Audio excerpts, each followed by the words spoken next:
buông cha môn lăn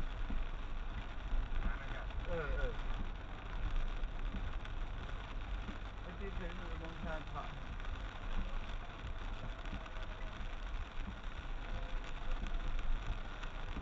hộp nát đai mê hộp tràn này bưng ngày róp ở màn liền ôi róp đồng ăn làm một nó bóng đặt cọ mới ở tại đây lấy nè đan tật có còn ha giờ cho tật cọ cho mấy phở ở tật cọ bọn nó đá bên chặt nặng nặng từ cá nó với mình đi mà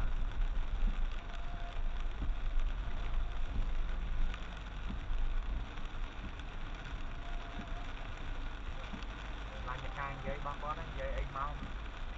về đây mỏ đâu cái mỏ con dây mau mà đấy lên là biết ấy con lên nó tầm non mà nè ô nữa chui cái nia nè còn ha sợ cái nia két á nia biết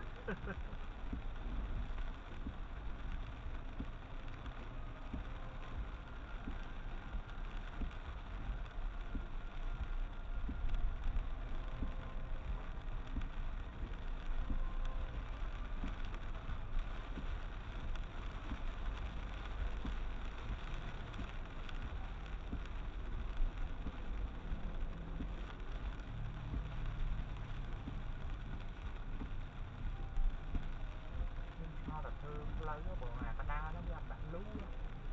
tập chân ở tật đọc nơi đọc năng học ấp thô mà